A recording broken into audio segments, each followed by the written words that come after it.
wabarakatuh. Saya di sini dari Kelompok 2 Putra Ibu Nabila akan menjelaskan tentang odoror yuzalu.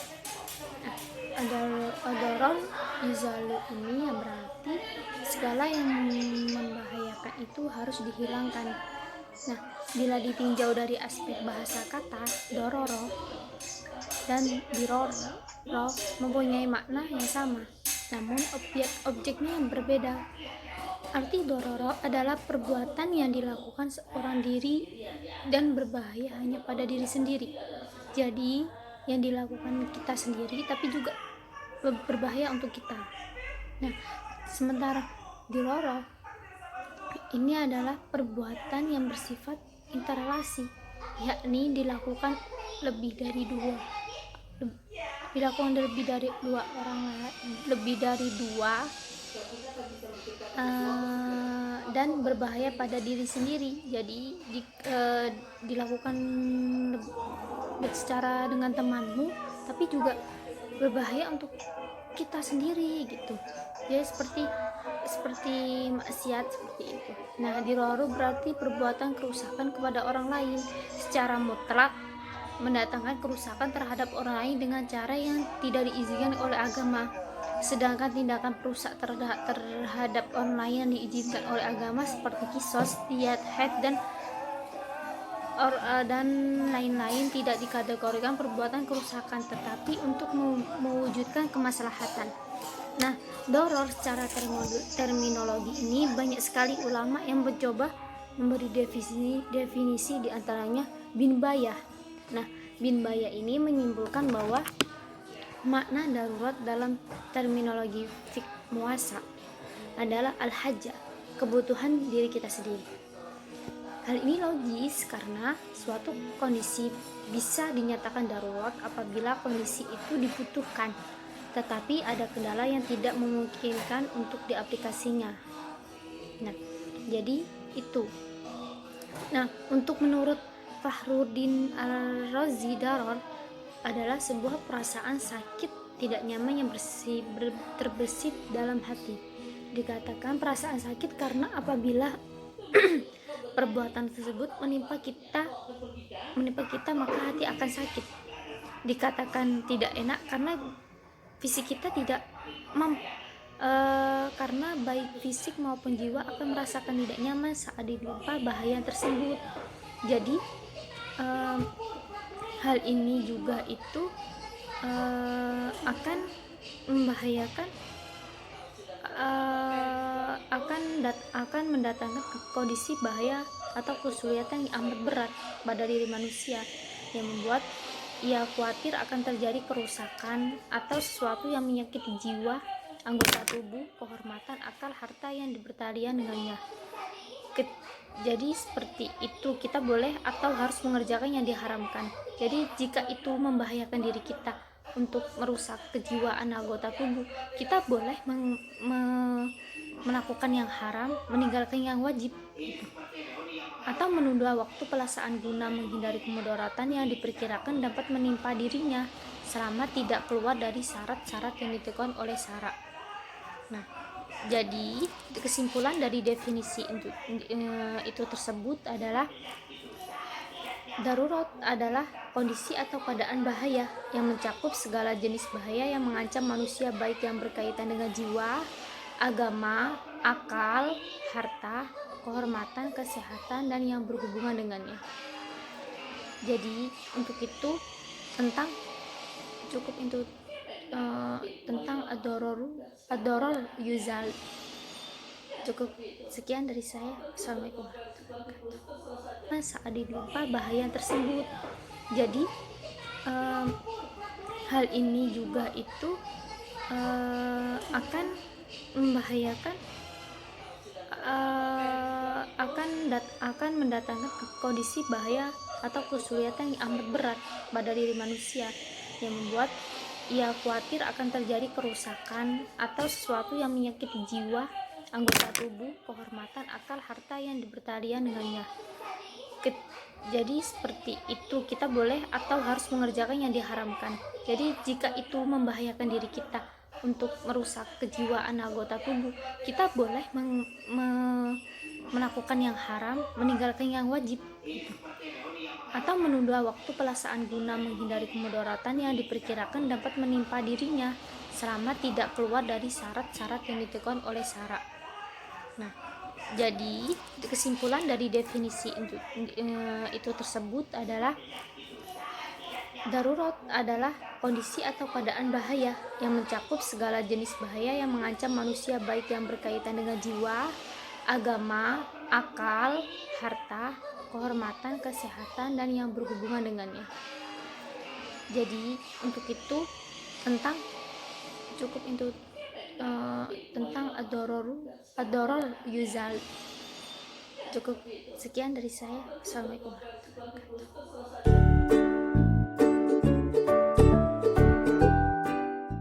Bismillahirrahmanirrahim. Assalamualaikum warahmatullahi wabarakatuh. Di sini saya ingin menjelaskan tentang ad-daruratu tubihul mahdurati. Keadaan darurat memperbolehkan sesuatu yang terlarang. Sebenarnya minggu kemarin kita ada sedikit membahas tentang materi ini.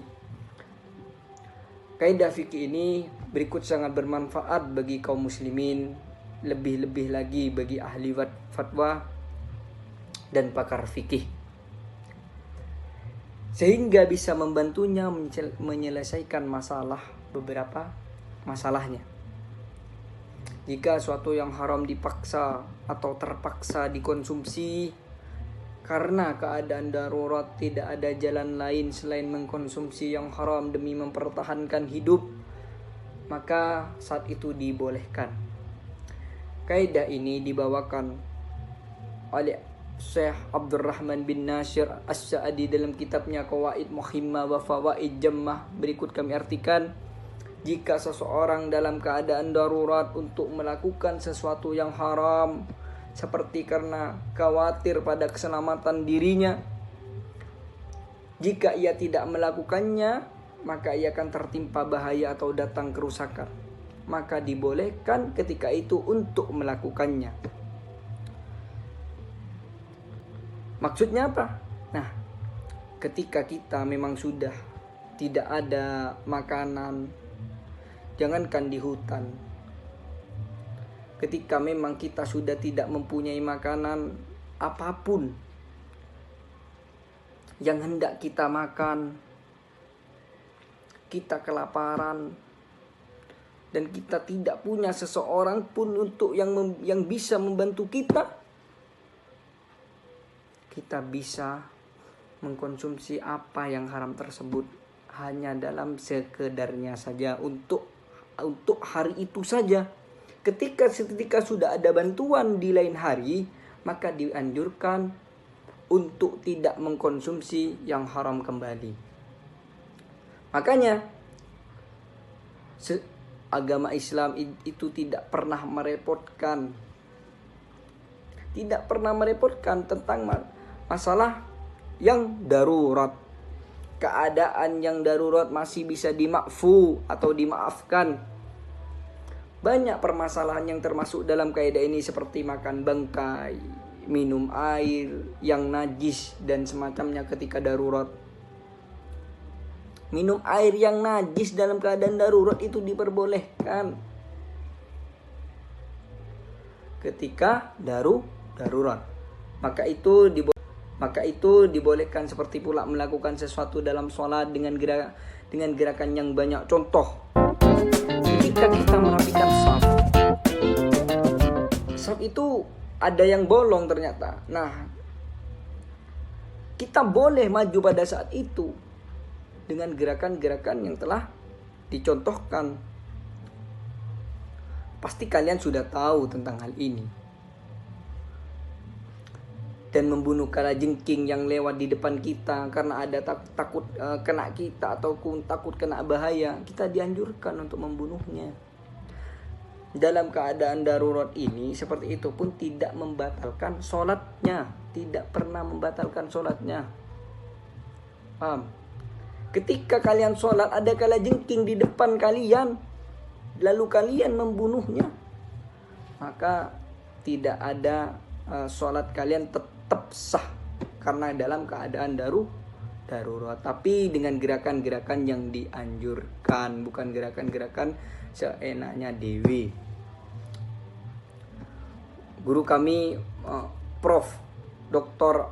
Abdus Salam Asy-Syuair, semoga Allah senantiasa menjaga beliau, amin, menerangkan bahwa yang dimaksud darurat sehingga mendapatkan keringanan di atas adalah yang pertama, darurat yang terjadi saat itu juga bukan yang terjadi nantinya. Maksudnya apa? Ketika kalian sudah darurat, tidak. Lalu untuk kedepannya, lalu untuk nextnya, kalian harus memfilter makanan kalian supaya tidak makan bangkai lagi atau makan yang haram. Yang kedua, harus jelas atau dipastikan bahwa tidak ada jalan lain selain mengkonsumsi yang haram.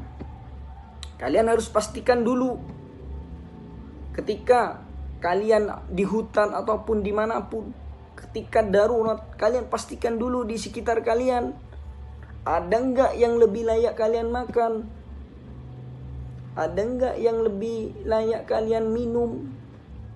Ketika memang sudah tidak ada, maka dimakfu atau dimaafkan. Yang ketiga, harus dipastikan bahwa yang haram tersebut bermanfaat dan untuk menghilangkan rasa laparnya walaupun sebentar. Itu. Maka ketika kalian memakan makanan yang haram, dipastikan bisa bermanfaat bagi kalian walaupun itu sebentar, menghilangkan lapar kalian sebentar, itu diperbolehkan. Untuk selanjutnya difilter supaya tidak makan bangkai, karena sesuatu yang diharamkan menurut Islam itu adalah demi kesehatan kita, demi kita semua. Sebenarnya tidak ada lain hukum yang ditetapkan Allah kecuali.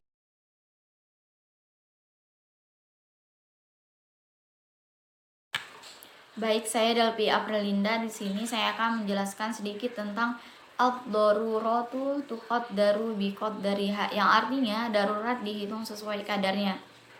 Adapun dalil dari kaidah ini yang menjelaskan tentang darurat dihitung sesuai kadarnya terdapat di dalam firman Allah Subhanahu wa taala dalam Al-Qur'an surat Al-Baqarah ayat 173, yang artinya, sesungguhnya Dia hanya mengharamkan atasmu bangkai, darah, daging babi, dan daging hewan yang disembelih dengan menyebut nama selain Allah.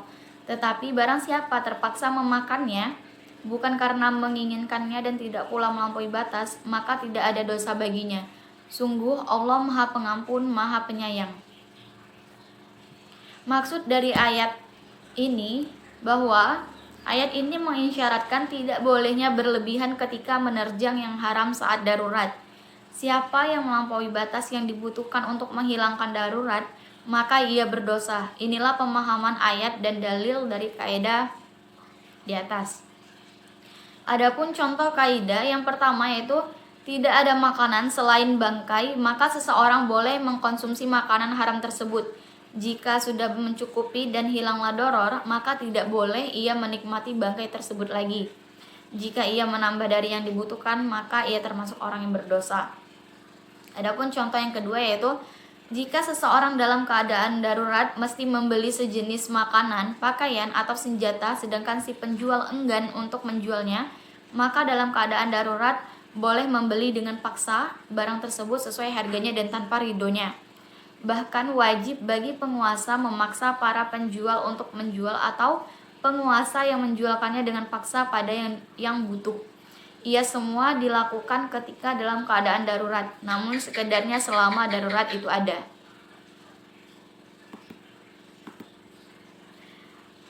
Dalam sesuatu yang dapat dibangun berdasarkan kebutuhan dapat dilakukan secara memadai, menghilangkan keharusan itu saja, dan tidak diperbolehkan membuatnya dibolehkan lebih dari yang menghilangkan kebutuhan itu. Nah, dalam aturan ini peringatannya adalah bahwa apa yang diminta dari apa yang dilarang hanya diperbolehkan sejauh mana kebutuhan itu didorong. Dan jika seseorang berkewajiban untuk melarang, maka dia tidak memiliki hak untuk memperluas yang dilarang, melainkan dia dibatasi oleh itu sejauh kebutuhan itu didorong olehnya. Baik, mungkin cuma itu saja yang dapat saya sampaikan. Terima kasih.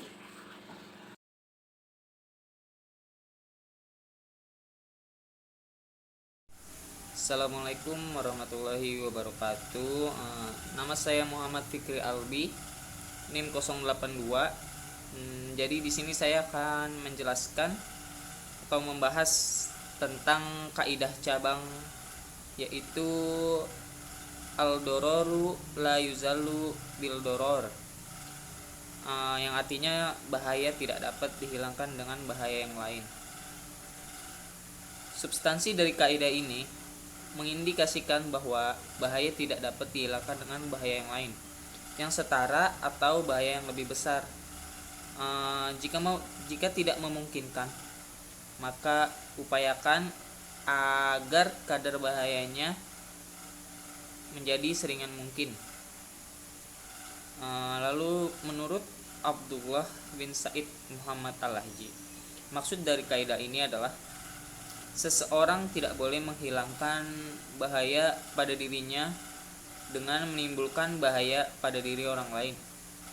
Sebab semua makhluk ciptaan Allah memiliki kedudukan yang sama dan setara.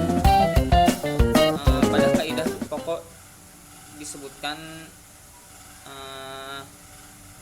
bahwa kemudaratan itu harus dihilangkan.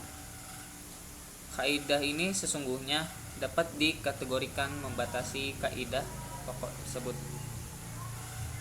bahwa segala sesuatu yang membahayakan tidak boleh dihilangkan dengan bahaya pula, meskipun dengan bahaya yang lebih rendah, apalagi dengan bahaya yang lebih besar. Dalam keadaan demikian, kaidah ini juga berhubungan dengan kaidah sebelumnya yang telah dibahas sebelum kaidah ini, bahwa kemudaratan atau bahaya itu dihindari sedapat mungkin tanpa harus membahayakan orang lain. Dengan demikian, contoh dari kaidah ini misalnya seseorang menjaga hartanya dengan menghilangkan harta orang lain, itu tidak boleh. Atau contoh lainnya, misal ada seseorang yang hampir mati karena kelaparan. Nah, maka orang tersebut tidak diperbolehkan memakan makanan yang dimiliki oleh orang yang memiliki nasib sama seperti dirinya, yaitu sama-sama kelaparan. Jadi orang tersebut tidak boleh memakan makanan orang tersebut. Ataupun contoh lainnya adalah bahwa kita sebagai manusia tidak boleh mengobati rasa sakit atau penyakit dengan sesuatu yang dapat membahayakan kita di kemudian hari. Contohnya misal seperti seseorang yang hari-harinya sibuk kerja dari pagi sampai malam, begitupun setiap hari dia kekurangan istirahat dan dia bingung. Maka biasanya orang seperti yang mengalami penyakit seperti ini, dia akan mengkonsumsi obat-obatan yang terlarang seperti narkoba. Maka kan dapat diketahui bahwa narkoba itu memang menimbulkan rasa tenang atau membuat diri kita menjadi mengantuk, mudah tidur, mudah istirahat. Tetapi narkoba ini dapat menyebabkan kerusakan dan dapat membahayakan orang yang mengkonsumsi barang tersebut. Mungkin sekian penjelasan yang saya dapat jelaskan. Dan lalu penjelasan selanjutnya akan diteruskan oleh teman-teman saya. Terima kasih.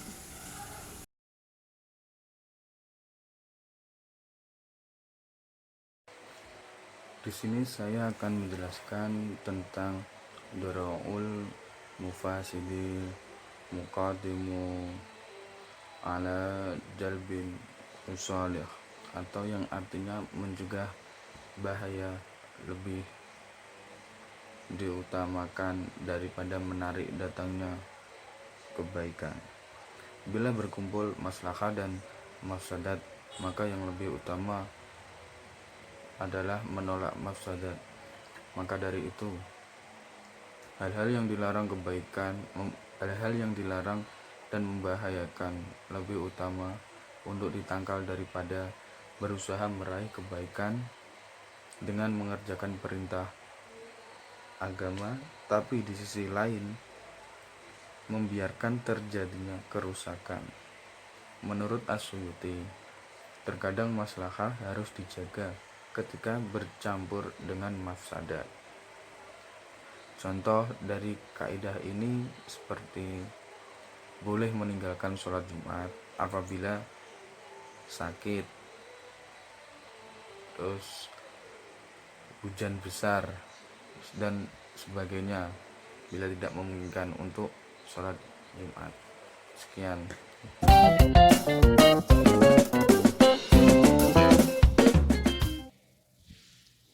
Perkenalkan, saya Alifatul Mahdiyah, NIM 101. Di sini saya akan sedikit membahas tentang kaidah cabang yang kelima, yakni kebutuhan diberi status kebutuhan umum atau khusus. Maksud dari kalimat di atas adalah jika kebutuhan bersifat umum untuk sekelompok orang atau untuk seseorang saja, kebutuhan ini berstatus keharusan dalam izin perizinan untuk itu. Tetapi kebutuhan didasarkan pada perluasan dan fasilitasi apa yang dapat ditinggalkan oleh budak selain kebutuhan. Karena kebutuhan itu didasarkan untuk melakukan apa yang diperlukan untuk menghilangkan hak asuh yang mengikat hamba dan dia tidak bisa pergi. Kebutuhan itu adalah apa yang kurang dari seseorang meskipun dia tetap bisa Contoh dari kaidah di atas adalah yang pertama adalah sewa tidak diterima. Tidak seperti analogi kebutuhan. Yang kedua, izin istisna'a untuk kebutuhan. Seolah-olah dia berkata kepada penjahit atau insinyur, bangun ini dan ini untuk saya, dan sekarang saya memberi Anda uang untuk ini dan itu. Yang ketiga adalah diizinkan masuk ke kamar mandi jika dia lalai untuk tinggal di dalamnya dan apa yang dia gunakan dari airnya. Sekian dari kelompok 2. Apabila ada salah kata, mohon dimaafkan.